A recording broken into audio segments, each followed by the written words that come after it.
का class start करते हैं। हम लोग नेक्स्ट क्लास में लिस्ट पूरा पढ़ लिए थे, बस बचा था यूजर से इनपुट लेना। वो कैसे लेते हैं वो इस क्लास में देखेंगे, और इसके बाद म्यूटेबिलिटी और हेजिबिलिटी देखेंगे कि क्या होता है। चलिए अब यूजर से इनपुट लेके देखते हैं लिस्ट में हम लोग कैसे यूजर से इनपुट लेते हैं। हम्म देखिए, यूजर से इनपुट लेने के लिए बहुत तरीका है। ठीक, पहला तरीका तो ये हो गया। आप यूजर से पूछिए कि आपको कितना वैल्यू एंटर करना है। फॉर एग्जांपल, जैसे हमने बोला, एक वेरिएबल लिया एक्स नाम का, इसमें बोला इंट इनपुट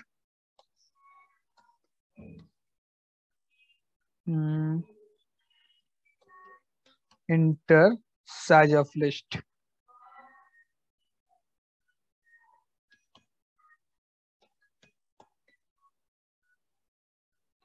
ठीक, अब यूजर का मतलब वो बताएगा कि हमको इतने वैल्यू एंटर करना है। ठीक, अब जो वैल्यू वो एंटर करेंगे वो लेके क्या किस में असाइन कर देना है, लिस्ट में। तो चलिए हम लोग एक लिस्ट बना लेते हैं, empty L1 assign. Empty list बन गया। अब हम बोले क्या, अब यूजर से इनपुट किए L1 dot L1 dot append function ले लेते हैं। अपेंड, इसके अंदर यूजर से इनपुट ले लेते हैं।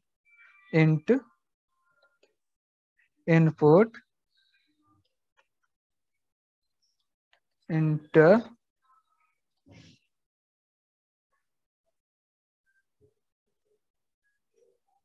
Inter values. ओके,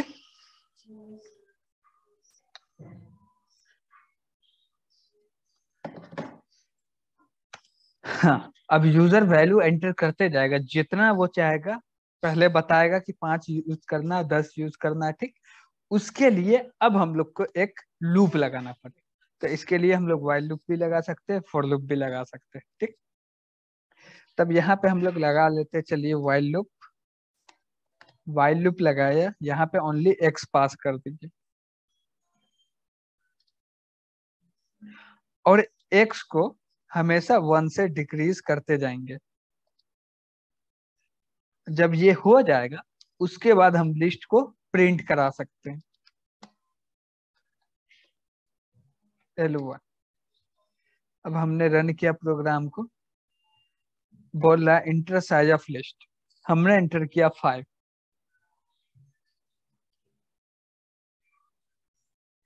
5 एंटर किया, अब मांग रहा है वैल्यू।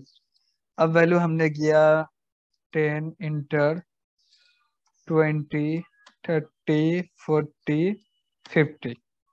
अब क्या हुआ, लिस्ट में असाइन भी हो गए, और इसको हम लोग प्रिंट भी करवा लें। ओके, हम लोग ऐसे भी ले सकते हैं, और तरीके, बहुत सारे तरीके हैं।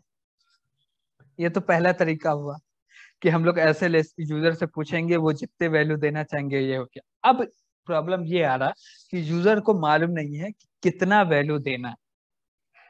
यूजर को पता ही नहीं है कि कितना वैल्यू देना है। तो उसके लिए हम लोग यूज करेंगे सिंगल लाइन फॉर लूप का, जो कि हम पहले पढ़ चुके हैं, प्रीवियस क्लास में पढ़े हैं। आज उसका यूज करके हम लोग यूजर से एंटर करवा सकते हैं। चलिए इस ये पूरे को क्लीन करते हैं। अब हमने एक लिया लिस्ट, L1 नाम का लिस्ट बनाया, स्क्वायर ब्रैकेट लगाया, यहाँ पे हम लोग एक वेरिएबल लिया ई, फॉर लूप लगाया, ई देके इन किया, और यूजर से इनपुट लेना। अब यूजर से इनपुट लेना है तो कैसा लेना, str टाइप का लेना।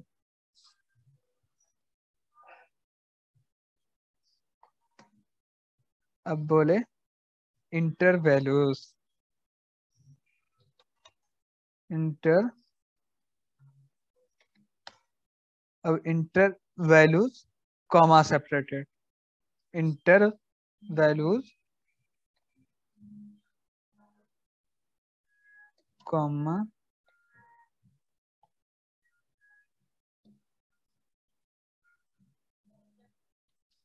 कॉमा सेपरेटेड लेना है। ठीक। अब यूजर जो भी वैल्यू एंटर करेगा कॉमा सेपरेटेड करेंगे, आ जाएंगे। ठीक, अब हम लोग क्या करेंगे, यहाँ पे लगाएंगे डॉट और कॉमा के बेसिस पे इसको तोड़ देंगे। अब कैसे तोड़ेंगे वो चीज तो हम लोग पढ़ना है एसटीआर में, यहाँ तो मालूम नहीं है। लेकिन यहाँ पे एक फंक्शन आता है स्प्लिट नाम करके आता है। ठीक, ये हम लोग जब ये पढ़ेंगे क्या बोलते हैं एसटीआर पढ़ेंगे तो वहां पे देखेंगे। बस अभी यहाँ पे इसको यूज करके देख लेते हैं।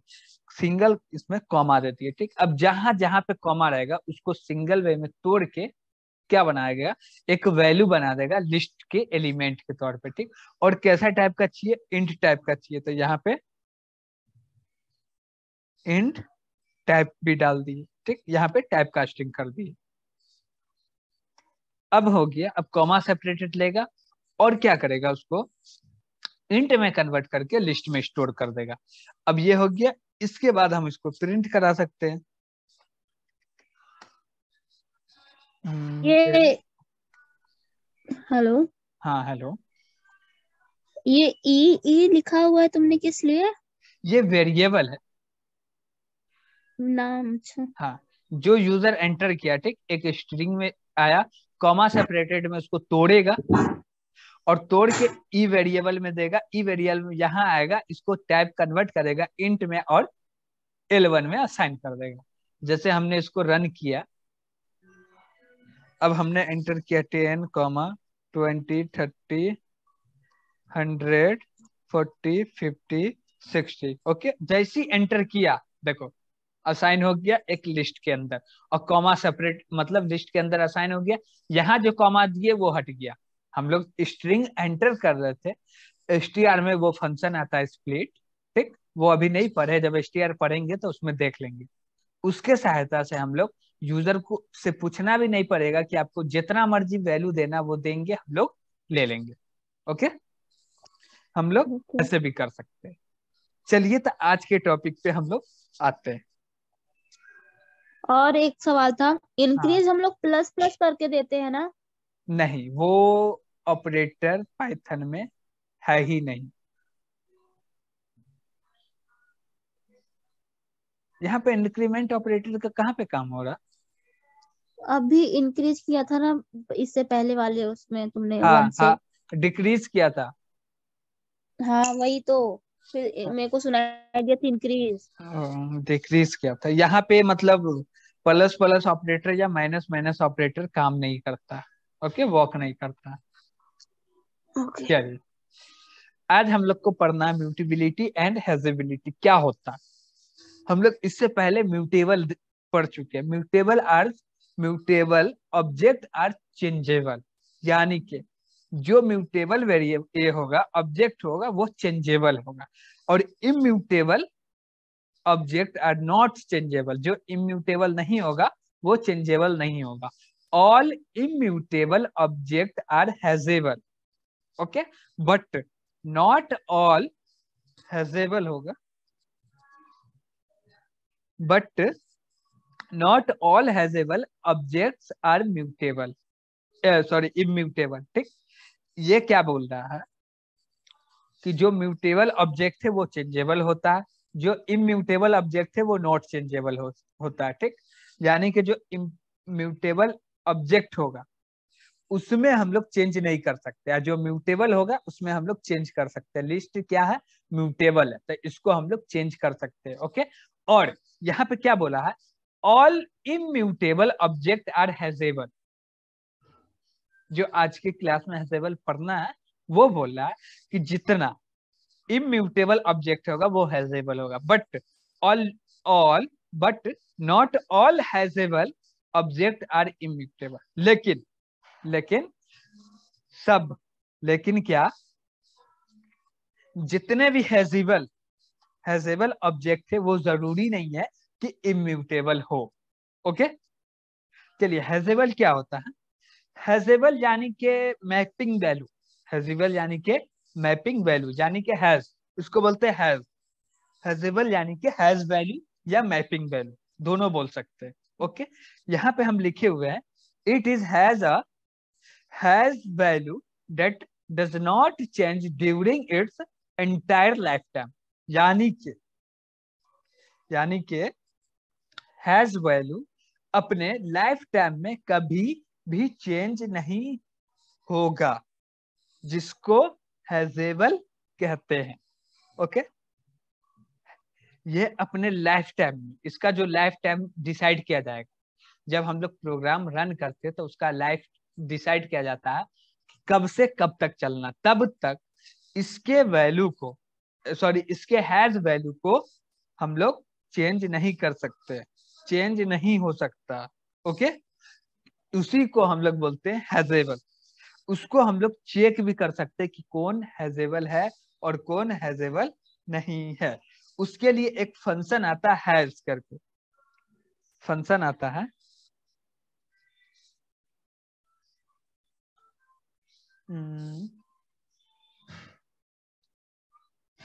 ये फंक्शन हुआ, ठीक। इससे हम लोग चेक कर सकते हैं कि कौन हैजेबल है और कौन हैजेबल नहीं है। ओके, तो पहले हम लोग इस फंक्शन का यूज करके देख लेते हैं। चल, हमने एक लिस्ट बनाया, लिस्ट क्या म्यूटेबल है, यानी कि हैजेबल है ही नहीं। हमने बोला जो इम्यूटेबल है वो हैजेबल है, लेकिन लिस्ट क्या म्यूटेबल यानी कि हैजेबल नहीं है।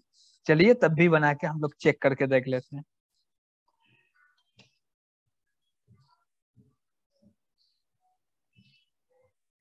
ओके, अब यहाँ पे हम लोग प्रिंट किया, इसके अंदर जो हैज फंक्शन है उसको कॉल करेंगे। ओके,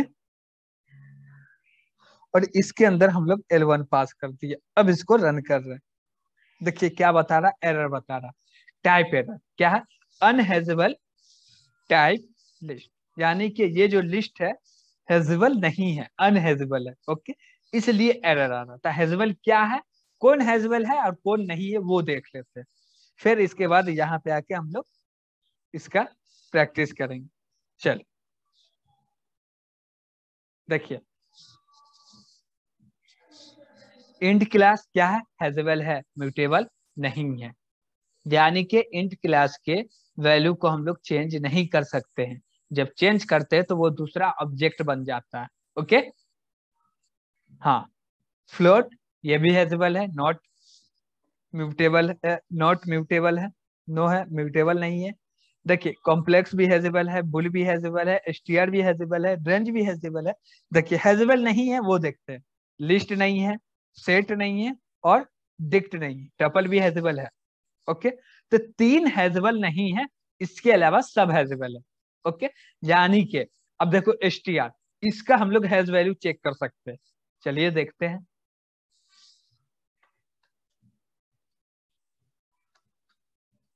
डबल कोट के अंदर लिखा, अब इसको रन कर रहे हैं। देखिए इसका आ रहा कुछ हैज वैल्यू। देखो जिस भी ऑब्जेक्ट का हम लोग हैज वैल्यू चेक करेंगे उसमें एरर नहीं आया तो वो हैजेबल है। एरर आया, एरर क्या आएगा, टाइप एरर, वो बता देगा कि ये अनहेजेबल टाइप का है, इसलिए इसमें एरर आ रहा है। ओके, जिसमें एरर नहीं आएगा वो हैजेबल है। Got it? हाँ,